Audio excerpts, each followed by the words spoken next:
June the 5th, Picks edition of the MLB Gambling Podcast on the Sports Gambling Podcast Network is brought to you by Underdog Fantasy. You can win up to 100 times your entry with the Underdog Fantasy Pick'em. Sign up with our promo code MLB SGPN to claim your special pick and first-time deposit offer up to $250 in bonus cash. UnderdogFantasy.com, promo code MLB SGPN. We're also brought to you by Rhythm. Get the best data-driven props and picks from Rhythm. Claim your 7-day free trial today by going to sportsgamblingpodcast.com/rhythm. That's sportsgamblingpodcast.com/RITHMM. Welcome, everybody, to the MLB Gambling Podcast on the Sports Gambling Podcast Network. My name is Malcolm Bamford, coming to you from Newcastle upon Tyne in the northeast of England. Today is Tuesday, June the 4th. We are here to handicap a full state of action for Wednesday, June the 5th. And joining me is Mr. Scott Reichel. Scott, how are you? Yeah, doing pretty well. Feeling a bit weird, though, because I was on the Sunday show, and I think I ended the show saying, I don't know when I'm going to be on again. And I was on Monday, and I was on Tuesday. So I guess I should have looked at the schedule a bit closer. But either way, point is, happy to be back. Ended up splitting my picks from the last episode. Had a pretty weird beat on a pitcher prop. I had Waldron over 4.5 strikeouts yesterday. He had 2 strikeouts in the first inning, 2 in the 6th inning, and that was it. He just had 4. Wow. That was it. I don't think I've seen that before, but he went 6 1/3, 19 outs, only 4 strikeouts. I gave out his alt line on the show, but I had a personal play on his regular. That didn't work out. Had the over, though, in the Reds game at 10.5. I think they scored 13 by themselves, so that worked out pretty well for the lock. But, yeah, I just thought it was a weird pitching line. You get 4 strikeouts in 2 innings, and you have 0 in the other, 4 innings. I just find that kind of weird. Yeah, I did okay last night. I didn't look too closely at much, but just before I went to bed, I'll have a little look. And I parlayed the Orioles team total at the Blue Jays against Gosman. I just didn't fancy them over 3.5. With Zach Wheeler to record the win against the Brewers, because I just thought he goes plenty long enough, and I couldn't see why Philly wouldn't be far enough ahead by that point, and woke up to a winner this morning. A strikeout prop, I find, Scott, is one of the. It's like a series of mini sweats. Like if you put a bet on, because every 2 strike count, you're thinking, go on then, yeah, swing and a miss or throw him some high heat. And then if they roll one over, if they ground it to shortstop, you feel like, oh man, I've lost one there. But it feels like 1,000 little miniature sweats all in one. So it's a quite intense bet as a strikeout prop. I'm getting into it. We've got a full card tomorrow. This is probably one of the worst cards in terms of lines that we've had for a little while. I think we've got 10 on the board and 5 off the board. Obviously, there's been no baseball at all today, so none of the 30 teams have been in action, which is probably why there's a few lines off the board. I've got pictures for the majority of the games. I think I'm only missing one picture, maybe. But there's enough for us to be getting into. Stop Gio was first in the chat, and JT's cousin Jake is occasional appearance. Jake, good to see you. How you doing? Is it me, Scott? Has it been a fairly quiet week or so in MLB? There's been no mad stories. There's been no big injuries. Everyone's just kind of plodding along a little bit. I mean, we had a gambling story break yesterday where a guy got a lifetime ban. Does that count or no? Who was that? Marcano. He officially got a lifetime ban today. Oh, okay. Was he the coach? No, player. Remind me. I need more. I don't need to remind you. He wasn't very good. But he was betting on. I forgot if it was Padres games or if it was Pirates games at the time.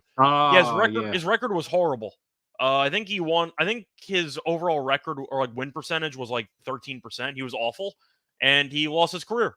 So not exactly a good combo, but that's probably not the story you were looking for. But that is a story that broke yesterday. Does that count? It does count. I'm just having a look at it now. Yeah, I know the name now. Tecupita Marcano and 4 others. But the 4 others I don't think have been revealed yet. I think the other 4 are currently being hidden, but that's the main guy is Marcano. I can see their names, Scott. The The other four, the name I recognise is Andrew Salfrank, who was on the I'm sure he played Diamondbacks in the postseason just last year. Pitcher? I remember. He's a bullpen guy? Yeah, absolutely. Okay. He was good. I'm sure he was quite a young lefty, I think. But I'm sure we handicapped him because I was quite sweet on the D-backs, obviously. And as they went further into the postseason, Salfrank was one of the reasons that they did it. So he's one of the names I'm seeing. I don't recognise the others. But we have talked about this because I think where I live, we seem to be sort of 20 years ahead in terms of prop betting, or I don't know what the term is. Like we call it like spot betting, where you can only now just bet on the outcome of a particular pitch or an at bat or something. It's called flash bets, I think, in America.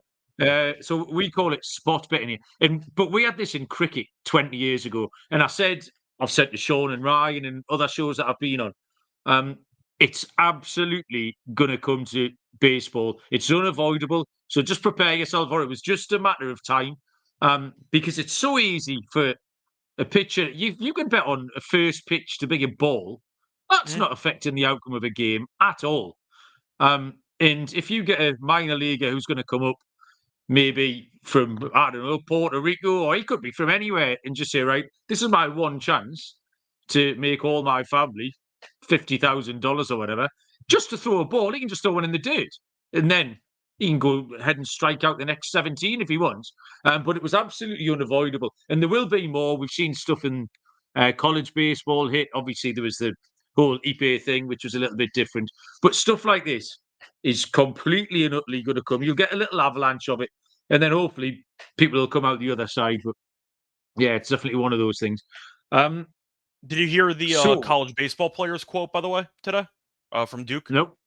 So Duke ended up losing in the college baseball tournament, and he was officially graduating.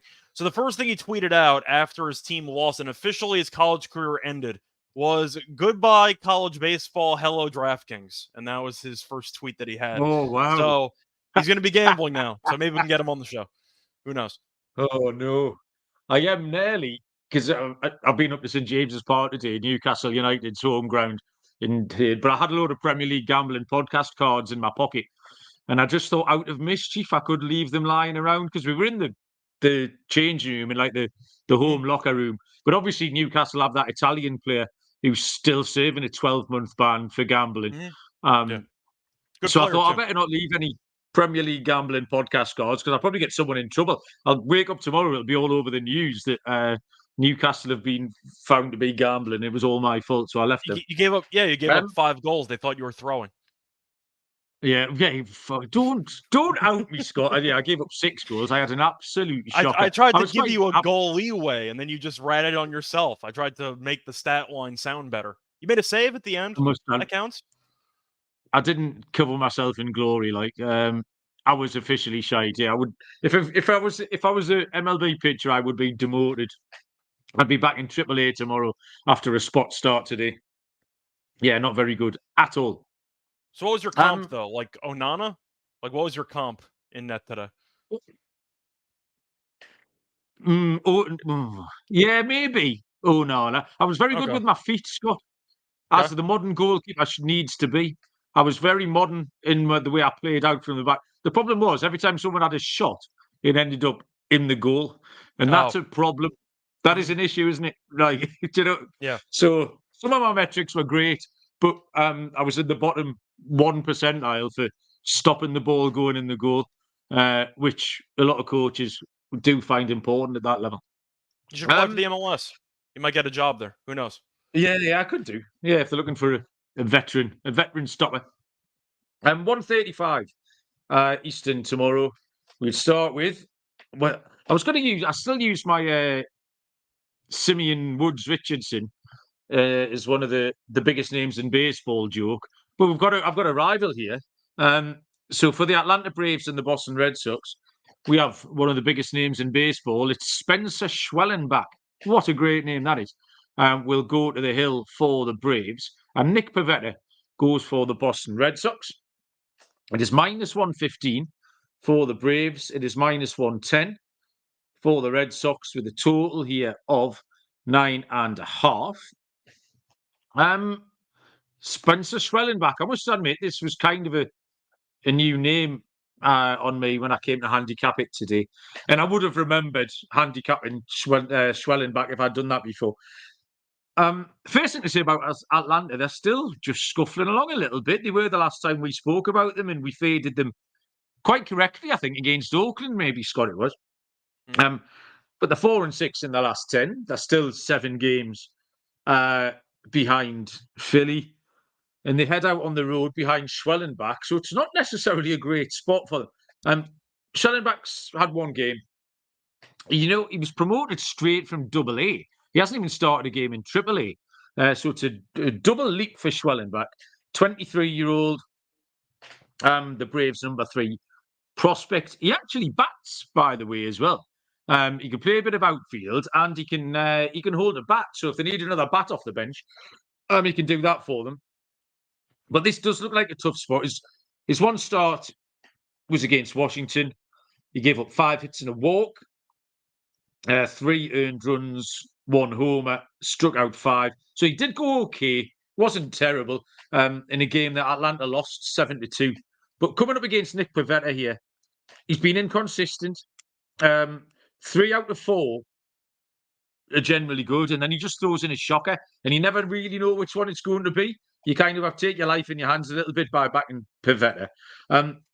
He did give up 5 against Atlanta through 4 innings this season, but I think he can go well here. I like to take a pitcher to make the adjustment, and I'm not sure this is a good spot for Schwellenbach. That AA up to the majors worries me a little bit, even if he did go all right last time. I'm going to take Boston at -110, Scott. I'm going to agree with you. I believe I faded him in his first start against Washington. I think Gore was pitching against him, and I got like +130. That worked out pretty well. Yeah, point is, you mentioned how he kind of went straight from AA, and he looked okay, I guess, in his first start. Not great. Pivetta's been fine for the most part. I think you're looking at a pitching matchup where Boston does have the better pitcher. Atlanta might be the better team, but they're kind of going through it right now without Acuna, and they've not exactly been in great form lately. Give me Pivetta. He's the more proven commodity. I do think that you're looking at the young pitcher for Atlanta, probably going about 5 innings again. But I do think that Schwellenbach is probably going to struggle to some degree. So give me the Red Sox, maybe first 5 if you want to avoid the actual bullpens here. I can't tell if Schwellenbach, by the way, is a name more fitting for a ginger ale company or for a Wisconsin brewery. I can't tell. Might be both, but the point is, it sounds like he has like a family name in some type of drink industry. I can see that. Definitely like had a pint of Schwellenbach. Yeah. You could 100% walk into a bar in Cologne or Hamburg or Dresden and get a 2-pint Steiner of Schwellenbach. Sounds delicious. 2:10, Eastern first pitch. The St. Louis Cardinals and the Houston Astros. It's the Lizard King. I get the Lizard King every show I do. I think he just holds off till he knows I'm on the show. Miles Mikolas for the Cards. Ronel Blanco goes for the Astros, who are -167 faves. The Cardinals +130 with a total of 8.5, Scott. Well, to ask for my thoughts on this game, do we know if Blanco's using sticky stuff or not? Because that might impact his overall stats. So I got to throw that out there. He hasn't pitched since, right? Yeah, 10-day ban. So he's missed effectively 1 turn through, yeah. Yeah, so we'll see how he looks. Ban, sorry, not a 10-day ban. It's still a 1-turn ban, though, because, I mean, you're basically just missing 5. Yeah, so it's fine.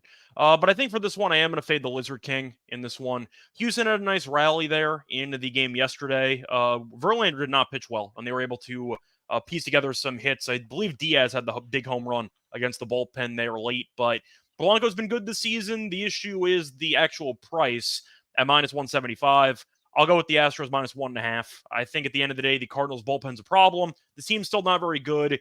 Houston, are they a good team? No, but they're definitely more talented than the Cardinals are. So give me Blanco to bounce back. I do think that the -1.5 is appealing, and I'm going to take it. Yeah, I've got the same pick, Houston on the run line. Mikolas has settled down. He's just settled down into a pattern of absolute mediocrity. 6 innings, 3 earned runs, which isn't terrible. He's been a bit worse on the road, 5.35 ERA.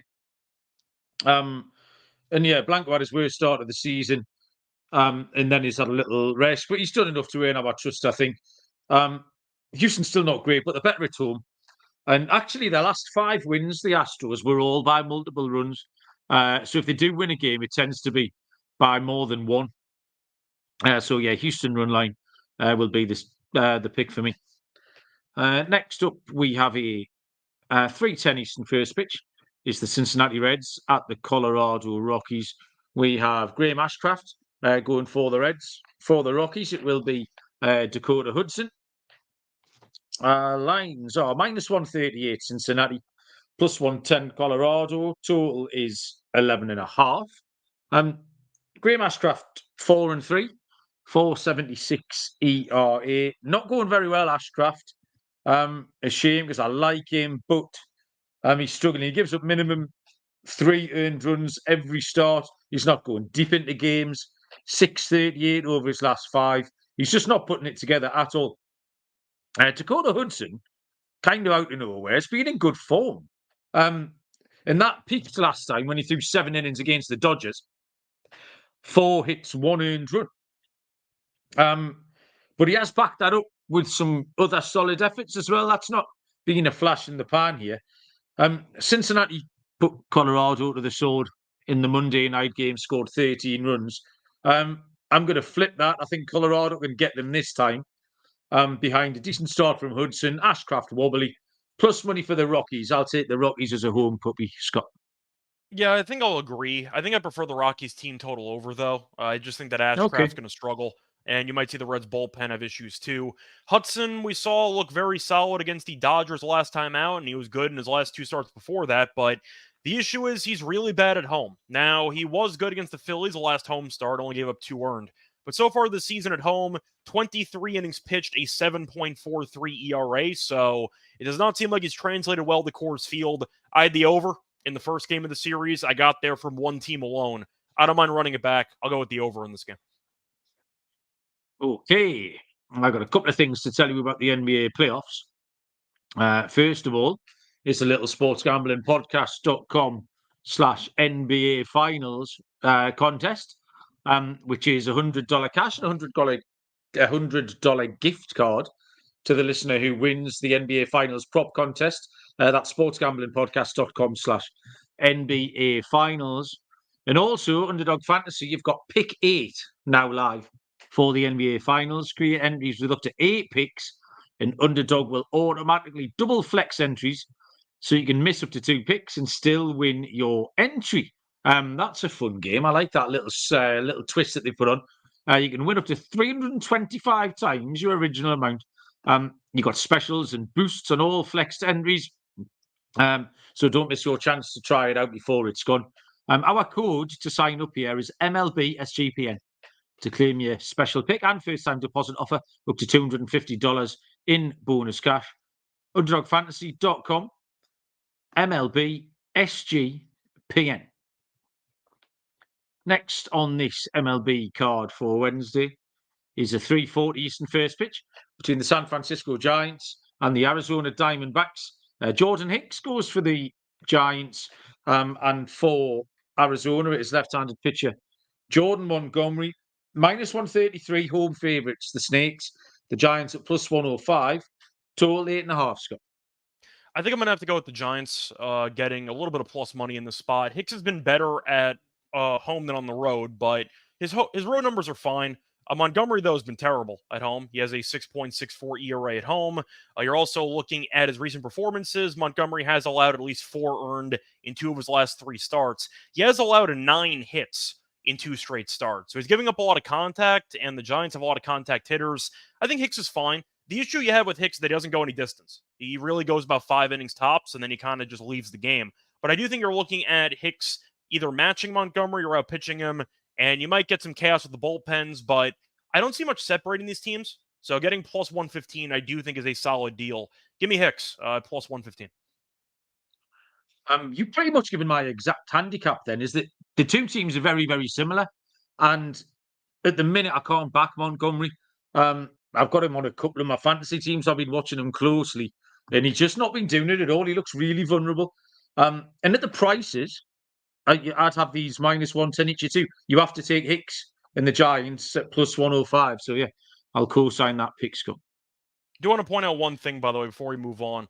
Looking Yeah. at the actual stats, Montgomery has a 5.48 ERA this season. You have Snell, who just went on the IL again with a groin issue, and he's been terrible so far this season. And you're looking at Bellinger's numbers this season, by the way. He's batting .265. His numbers are fine. Maybe it pays to show up for spring training. Maybe, instead of signing late with the team. Maybe it does. Not a good overall season for Scott Boras. Let's put it that way. Yeah, that was a bit of an odd one. We talked about Montgomery and stuff because there's one pitcher who's turned up and done really well. I can't remember now off the top of my head who it was. But it certainly affected Snell and Montgomery, and players won't be making that mistake this time next year. 4:05 Eastern first pitch. The New York Mets at the Washington Nationals. Luis Severino for the Mets, left-handed pitcher Patrick Corbin for the Nationals, -154 New York, +130 Washington. Total here is 9.5. Luis Severino, 3-2 record, 3.52 ERA. He's inconsistent, but that kind of encapsulates everything about the Mets. Even in game at the minute, the lead seems to change hands every 2 innings with the Mets. You look at it and they'll be 3-0 down after 1. And then you look after 3 and they're winning 4-3. And then I wake up and they lost 9-8. And they've just been up and down like a bride's nightie the entire time. And Severino, like I say, he just reflects that. He's got a 5.16 road ERA. Corbin, 1-6 record, 5.83 ERA. Corbin is much better on the road. He's 5.52 at home, so both struggling. I slightly prefer the Mets, but not at that price. I'm not taking the Mets at any point in my life at -154. I'll take the over. The over's big. It's big for a reason. The Mets have scored quite a lot of runs recently, but they still find a way to lose. Yeah, veer away from the side here. Let's take over 9.5, Scott. Yeah, they almost blew it again yesterday. They led by multiple runs in the 9th inning, and then the Nationals had Yep. bases loaded, 1 out, and they held on barely Wow. at the end. Yeah, they can't close games to save their lives. They've tried like 8 different pitchers, and nobody's good in the 9th inning. Severino has been bad 2 of his last 3 starts, struggled against Arizona, gave up 5 runs, 4 earned in that one. Did give up 5 runs against Miami in his last road start, so not exactly in good form. I like the over with you. I can't take the Mets at this price when they're incapable of actually closing games. They just can't do it. If you want to go Mets first 5, maybe I don't hate it -0.5 a run, because I do think Severino's better than Corbin. I like the over, though. Couple ways to get there. Even at 8.5, 4-4, and you win automatically. So I don't mind the extra inning draw. But anytime one bullpen is constantly giving up at least like 1 run in the 9th inning every time, I can't back you to win games, especially at like -150. So I agree with everything you said. Give me the over. I just would rather fade the pitching staffs. Okay, we're going to move on to the Brewers and Phillies. In the chat there, Scott, you've got some homework. Jesse Okay. wants to know how you feel about the Tuesday game. Jared Koenig's going for the Brewers now, which is not bullpen day, maybe long opener. I don't know. So you might have to pivot from last night. Well, go take you through tomorrow's game first while you get your head around that. Tomorrow is a 4:05 Eastern first pitch between the Brewers and the Phillies. This one is off the board, actually. No pitcher listed at all for the Brewers. They've obviously got some issues with their rotation. We've just said Koenig, a late schedule here. And Aaron Nola for the Phillies. No lines, no pitching. I've got nothing on this Wednesday game. I did say at the top of the show we had 5 games off the board. That's one of them. Scott, do you want to give your thoughts on Tuesday and Wednesday or whatever you have for this? Yeah, well, for starters, the Tuesday thing, nothing's really changed. Rhea's still going to get the main piece of the work. They're just using an opener. Yeah. So nothing's really changing. He's a good reliever, though. So he's going to be unavailable probably for this game. So that kind of does matter. We know Philly's a better team by, in my opinion, a decent margin. I know that the records are somewhat close, but I think Philly's the better team. They're 25-9 at home. But to look at the overall line on this game, just to ask, in your opinion, Do you think Milwaukee's live to win a game in this series? Because if I'm picking Philly to win game 1, they already did. I'm picking them to win game 2 on Tuesday. Then I guess I'm considering Milwaukee, but I don't know who's pitching. So I think Milwaukee's going to steal one. Let's put it that way. I'll lean to Milwaukee. Is there a handicap behind that? No. But I do think that Nola, he's been good this season. Don't get me wrong. He has a 3.03 ERA. At home, though, he has been worse. He has a 4 ERA basically at home. He's been steady. He has allowed a less than 3 earned in 4 straight. But I think Milwaukee can steal one here. I don't know what the price is going to be. I know Wheeler ended up laying like minus 200 in the last game. I'm going to lean to Milwaukee. Is there a reason for it? No. I'm just going to lean to Milwaukee. I think they find a way to take a game. Like it. Trev's given us Aaron Nola birthday angle in. I like a birthday angle. We haven't had that before. I'll fade the I'll tell you hungover where guy. That's fine. Where I like a birthday angle is when I go to the horses. If we go to the races, the fucking trainers, and why wouldn't you? They always have a winner on their birthday. If you can get a list of horse trainers' birthdays, you're absolutely in business. And you can see if you go to the actual races, you can see when the trainer turns up with his family and it's his birthday. Empty your pockets, pull the trigger. They're going to have a winner. That's my birthday angle. No much help with the baseball tomorrow. 6:40 Eastern first pitch is the Kansas City Royals at the Cleveland Guardians. This is another one that's off the board with Cleveland being a TBD pitcher, although I think it's Logan Allen. Don't know if Allen's maybe been injured. Had a short start last time. Brady Singer goes for the Kansas City Royals. But this one is off the board. Brady Singer, 4-2, 263 ERA. He's been absolutely excellent. He started 11 games. 8 of them, he's allowed only 1 earned run or fewer. You have to trust him. Logan Allen, back-to-back bad starts. Last one where he only got 5 outs. But he's got 2 beauties in his recent record too. This is really, really tricky because Cleveland have an excellent home record, 20-7, that it's hard to go against. But I do prefer Singer over Allen. The last note I made, I handicapped these this morning, I handicapped these 12 hours ago. It says, let's see the prices. And 12 hours later, we don't have any prices. So that hasn't really helped me much at all, Scott. So can you steer us one way or the other here? So you think it's going to be Allen pitching? I think it's Logan Allen, yeah.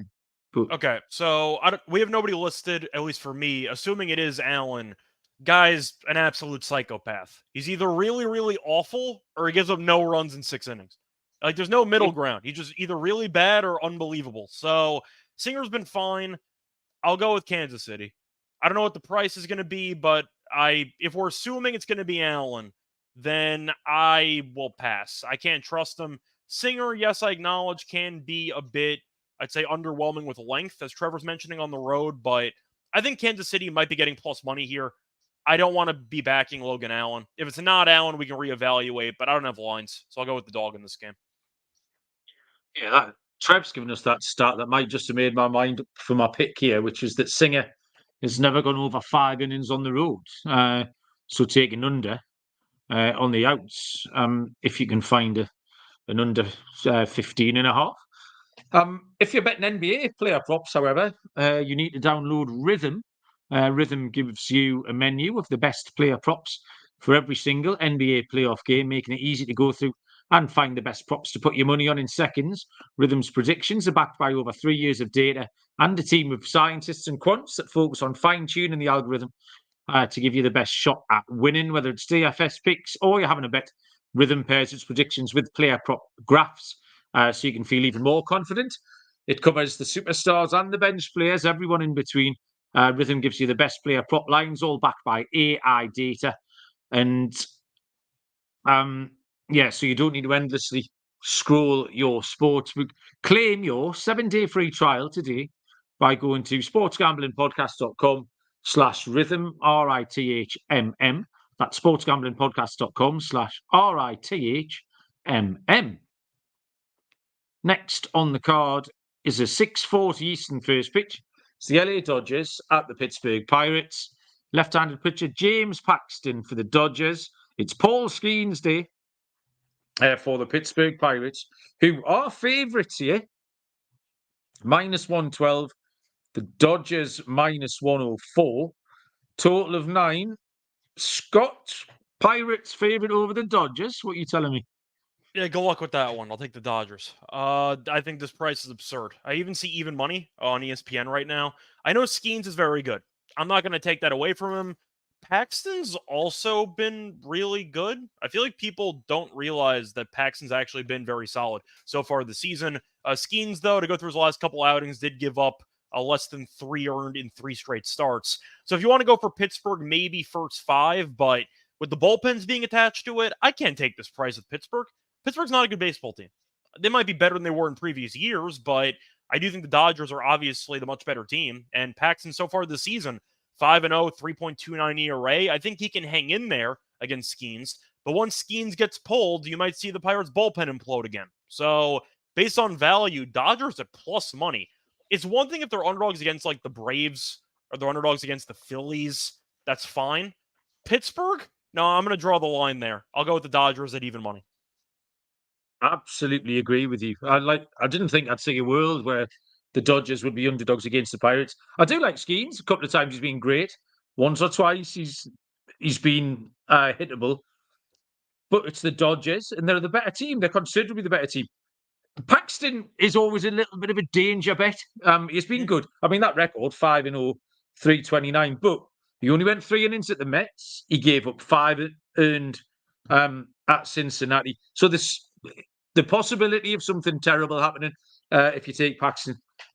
But you have to take the Dodgers over the Pirates and even money. I think it's an absolute no-brainer. Thunderstruck likes the first 5 under. Both pitches can go well. Or even a Nerfy. We don't give out enough Yerfies or Nerfies on this show. 6:40 Eastern first pitch. This game's off the board, and I think I know why now. It's the Tampa Bay Rays and the Miami Marlins. I initially had Tyler Alexander going against lefty Braxton Garrett. I'm now seeing Zach Eflin. So Zach Eflin's been on the IL 15 days or thereabouts. So Alexander's scratched. Eflin looks like he's going to be activated. But that news is brand spanking new. As a result, there's no lines on this one. Scott, do you have much on this? Because as far as I was aware, Eflin was a little bit of a head scratcher before he got injured. Mm-hmm. Yeah, Eflin was kind of up and down. I backed him against the White Sox. I think you could pitch well against the White Sox. So that worked out well. The one time I ended up backing Eflin. But overall, he hasn't been that great. As for the lines in this game, you're assuming Tampa will be a favorite of, I have no idea how big, but they'll be a favorite in this game. I'll lean to Miami. I think Garrett's fine. I mean, his ERA is not great. His whip's actually pretty low, though, at 1.06, which tells me that home runs have been an issue for him. He's given up 2 so far this season. I think he's been fine, though. Last 2 starts, 14 innings, 1 run allowed. So I'll go with Miami. I'm assuming Tampa, just based on reputation, will be favored. I don't know who's pitching, but give me Miami. Yeah, Miami was my pick when it was Alexander, but the presence of Eflin doesn't particularly put me off. He's thrown more bad starts than good. Just really disappointing. 3 earned runs, 4 earned runs, 3, 4, all the way along. Doesn't walk anyone, doesn't give up any or many homers, but he doesn't strike people out. He's just hittable. They just put the ball in play. Braxton Garrett had a late start of the season through injury. He's started 4 games now. And his first 2 were poor, and then his last 2 were much more like it. I had high hopes for Garrett coming into the season. So his last 2 have been fine. And Miami have actually won all 4 of his starts, even the 2 bad ones. So they've got a decent record. Miami are 5-5 in the last 10, so they're going along all right. And Tampa Bay are still under 500 on the road. They're not a good team this year. So yeah, Miami and Garrett. The presence of Eflin doesn't put me off. No prices. But yeah, I'll take the Miami Marlins. 7:05 Eastern first. Do you want me? No, I was just going to say, it's kind of annoying that we don't have lines on really any of a decent amount of these games, but I feel like I'm trying to even think of what the price would be for Tampa. What do you think it'll be? Like 130, maybe? Yeah, I was going to say, I think I'll take Miami at plus 125, I think. That's where they'll be, I reckon. Yeah, it's interesting. That's always a good a good test of how well I'm seeing the board, if I can handicap things accurately. I quite enjoy doing that during the day.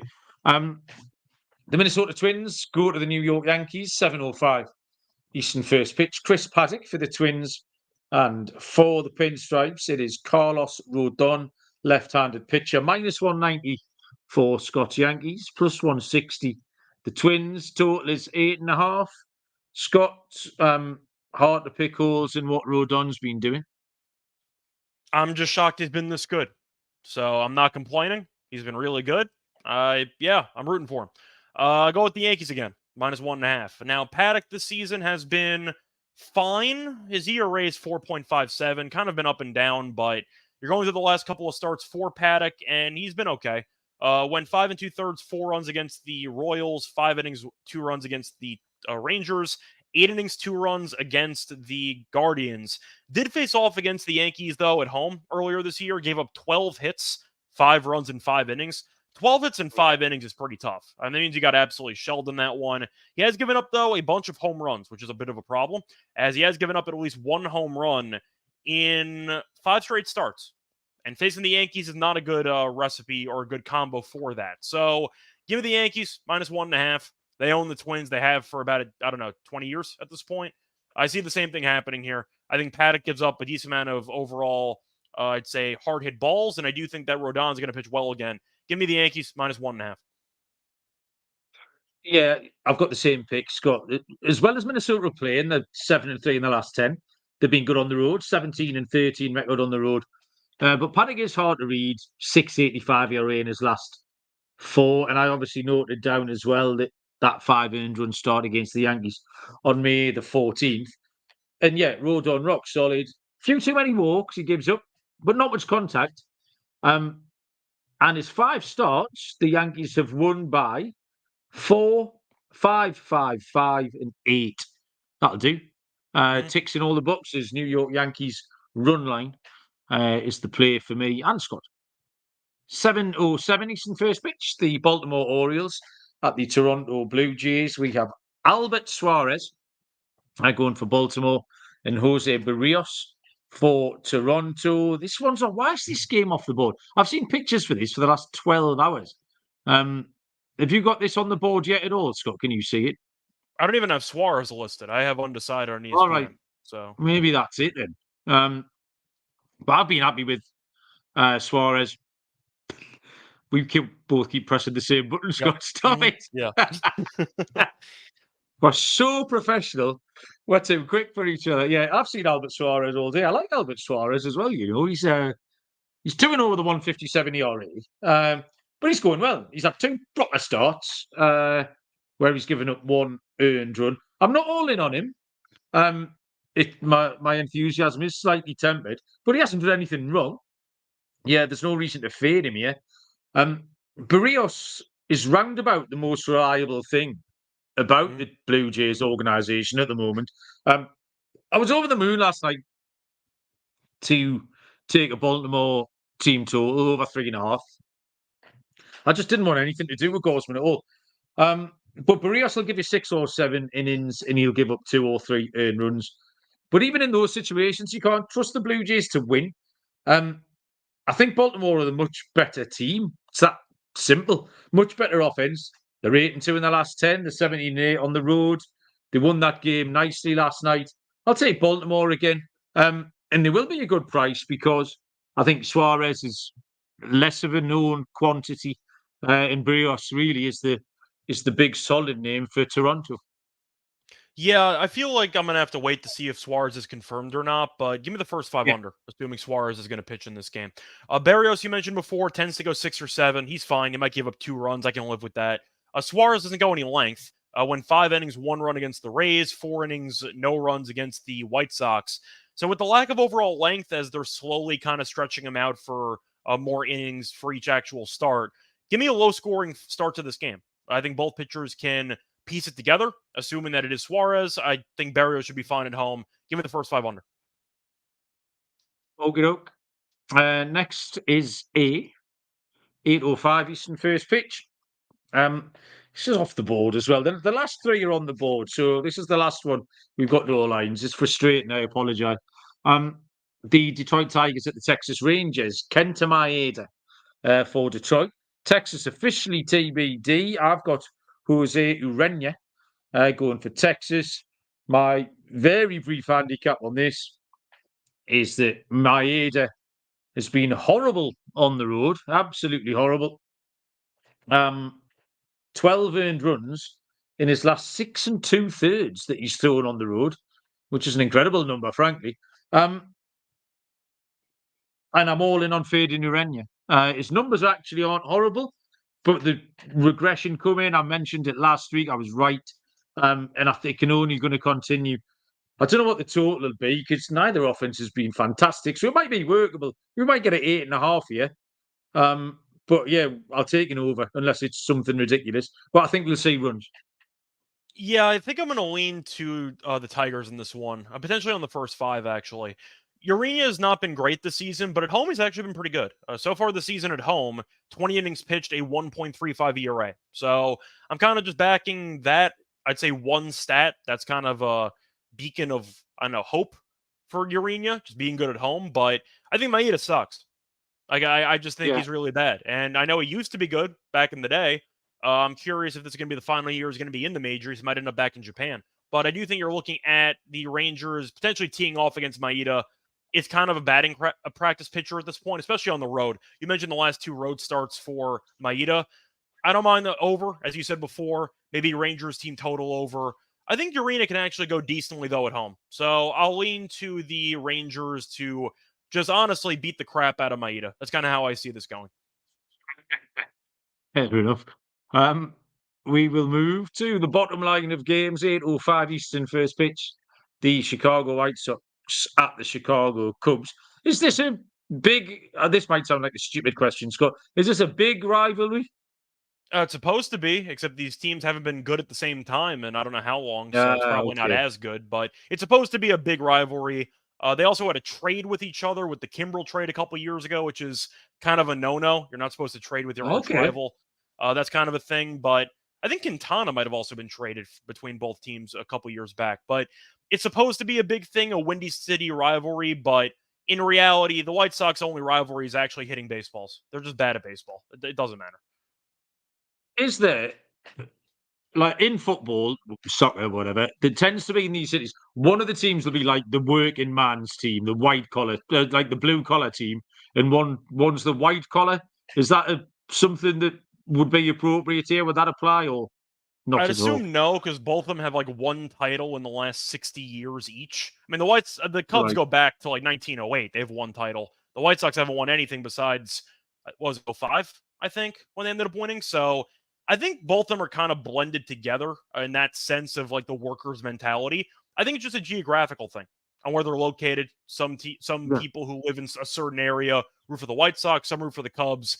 In reality, I think when you said the working attitude, that's probably both teams. They really haven't won much besides one title run in the last like 70 plus years. So, nah, I think that applies more to some cities than others. Correct me if I'm wrong in the comment section, but I think that's pretty much right. I know there's not enough hospitals on the south side of Chicago, but I'm not sure why I know that or what you meant to do with that I information. want to know what documentary you've been watching in order to know that information. That's a very random piece of. That's like a tour guide. It really is. Yeah, that's what my brain. I couldn't tell you, but something in my brain knows that. It's probably also not true. What's happening? Eric Fedde is what's happening for the Chicago White Sox, and Jameson Taillon for the Cubbies. Plus 164. The White Sox on the road. Minus 196. The Cubs. Total is at 8.5. Scott, what you got? Well, we know the Cubs are the better team because every team's better than the White Sox. So the question is, do I actually think the White Sox can hang in there?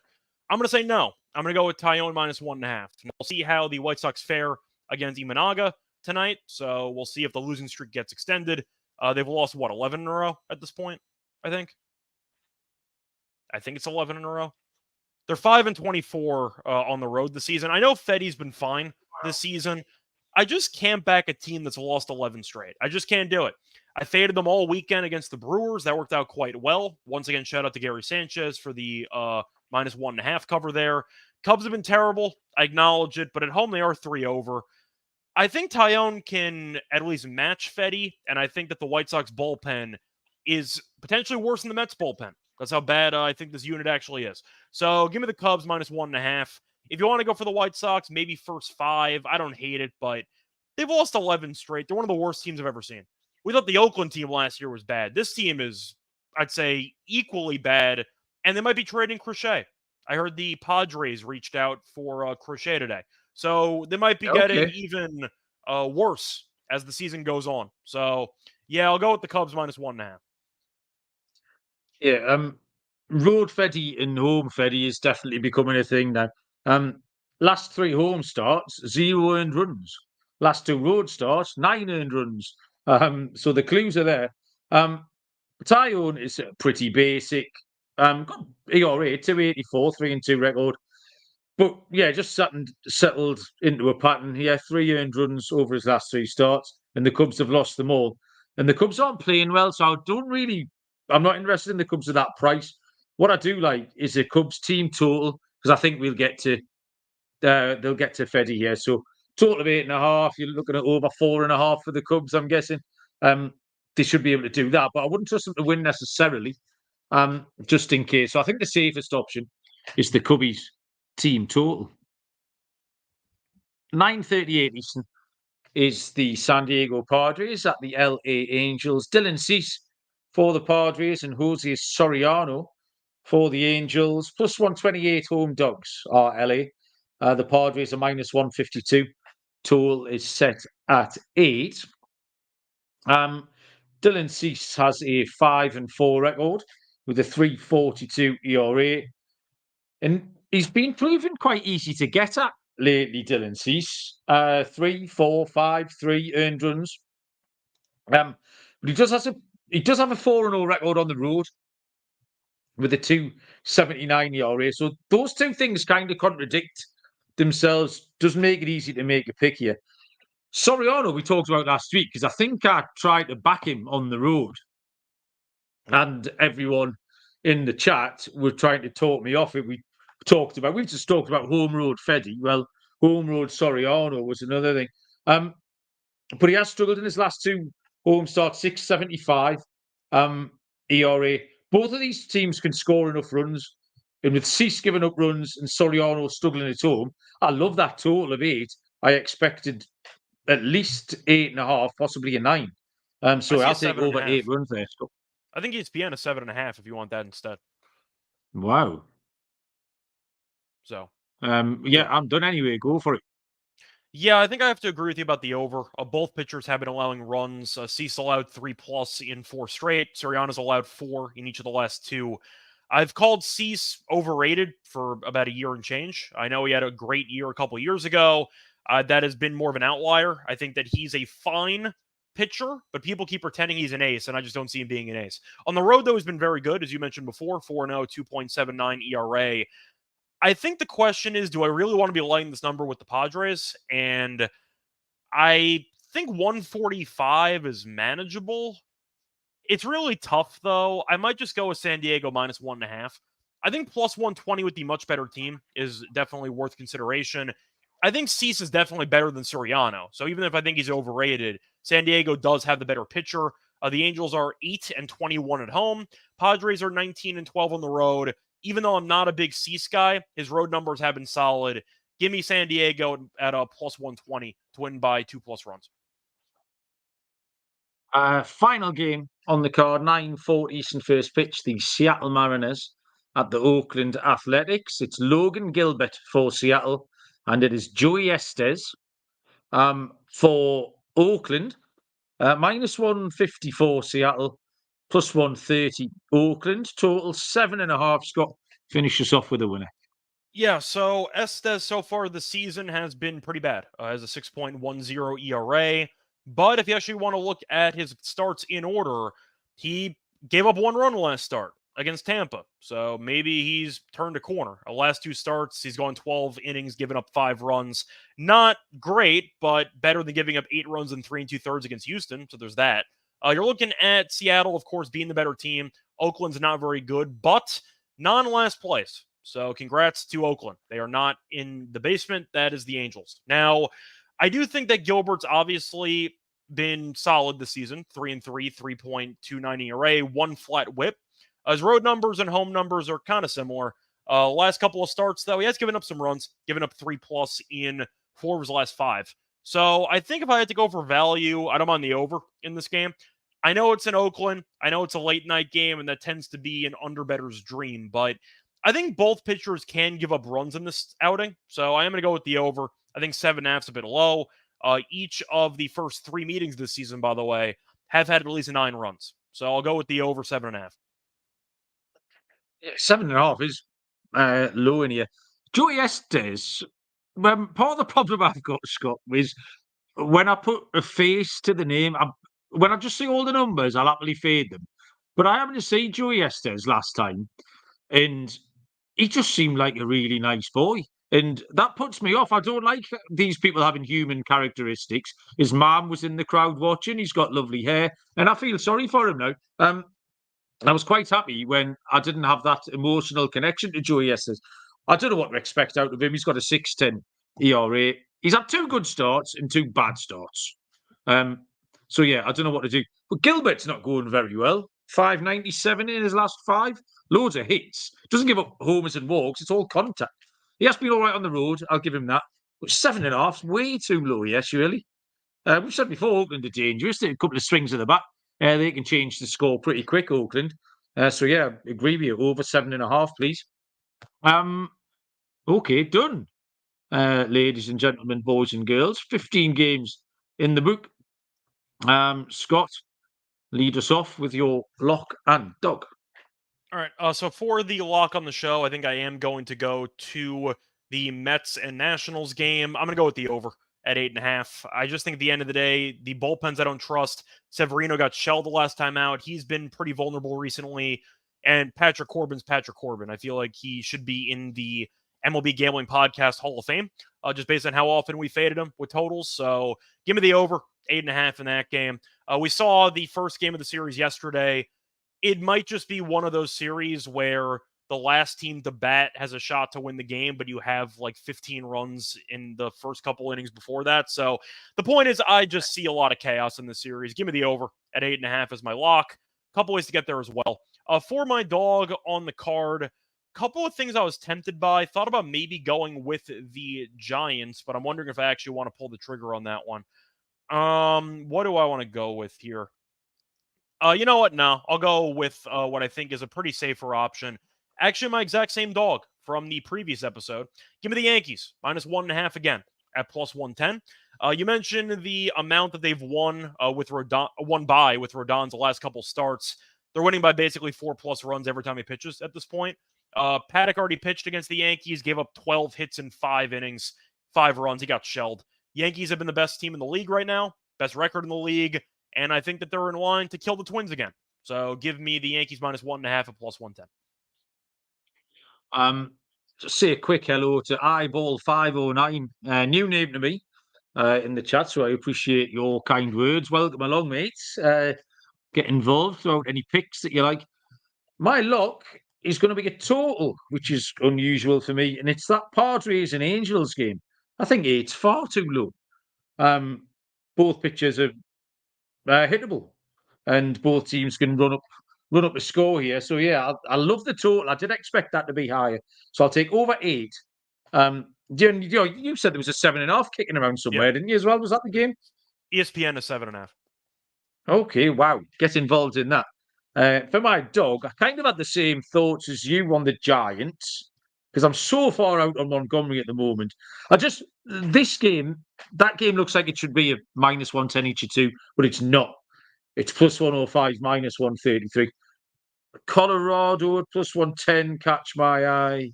Houston on the run line. But yeah, I'll go with the Giants, I think. Just a small puppy. Nothing that's going to change your life. But +105 for hits. It's the Spider-Man meme in terms of offenses. But I trust Hicks over Montgomery at the moment. Montgomery's vulnerable. So yeah, that'll do me. Scott, anything else to tell us about before we go? Not really. Terrell and I did a bunch of WNBA shows, so we did an episode for tonight. Already did the games for tomorrow. I have a tennis episode coming out tomorrow, so stay tuned for that. Got the NBA Finals coming up, so I know that Terrell and I are also doing Game 1 of the Finals preview. You follow basketball at all, or you don't really care? No, it's the one thing. I don't know what they're trying to achieve, Scott. I know you've got to throw it in the, but if you what the formation is, there's any tactics, what each man's doing, nothing. Absolutely passes me by completely. Maybe you could give me a crash So you think the course. logic of the actual sport makes more sense for like golf as opposed to basketball, if you're comparing? Yeah. I think golf makes less sense than basketball does. You just hit a ball and you walk after. What the hell is that? I mean, I still follow golf. Yeah. It's a fun time, but I just don't I don't. It's the process of the basketball I don't really understand. I don't know what makes each team good and bad. I don't know what their individual jobs are. Like, I obviously am a football person, so I know what a defender's doing and what an attacker in the midfield. I don't know. Basketball men all seem to be the same men, but so I'm not sure. That might be a geographical thing because I don't know if like Britain's ever really been big into basketball. I don't think. Yeah, they haven't, as far as I can remember. So maybe that is some type of just overall country thing for England, because I know that for golf you have like Justin Rose, you have a lot of like solid golfers over there. I don't know. Yeah. I feel like England's never really cared about basketball, so maybe that's why we kind of disagree. And I've been to the basketball. I've been to watch Newcastle play, but I think basketball has to be one of those sports where it has to be top level. Like, if I go and watch the Eagles play, it's a bit shit. You might get one or two Americans, then there'll be a couple of Slavic, a couple of Yugoslavians, a Croatian thrown in there, and then a couple of little fat English blokes. And it just doesn't, it's not a good product to watch. It's not like sitting courtside at the NBA. So, why were we talking about that? Oh, yeah, you wrote about the prop stuff. We've got the Belmont Stakes at the weekend, so I'll be on with Sean and Ryan. Having given out the winner of the Preakness at 16-1, I'll try and follow up with the Belmont. Euro 2024 group previews. Groups A to C is already out. Groups D to F will be recorded tomorrow. When does that start, by the way, officially? I know that there were some friendlies going on, but when 14th, starts Friday? Okay. June the 14th. Cool. Germany, Scotland, first game. And then, yeah, I had a busy week this week, but like I say, I played today at Newcastle. I went to watch England last night at Newcastle. But that's all done now, and it's countdown to the Mets Phillies on Saturday. I think I'm getting Ranger Suarez and Sean Manaea, but also having paid £180, so about $220 for my ticket for Saturday. Someone messaged in the little group chat that if you remember the NHS, the National Health Service, you could get tickets for £4.50, literally $3. So I paid 180 quid for a ticket for Saturday. I then bought 2 tickets for Sunday for £9. So it's fucking baffling. I don't know how that works. So I'm now going to go to both games, which I'm pleased about, but slightly disappointed. I paid £170 too much for the Saturday game. But yeah, I'll be full of beans at the weekend. And remember, you've got to get the home run props lined up for me, Scott. That's your job. Yeah. Done. Thanks, everybody in the chat. Appreciate it. It was buzzing as always. I don't know when I'll be back. I'm back on Thursday, Scott, every night by the looks of it. So Friday, we'll be back. Friday, I think, but I'm not totally sure anymore. Yeah, go and listen to the NBA, the horse racing, and the football, everything to support the network. Until the next time, we will see you down the road. Cheers.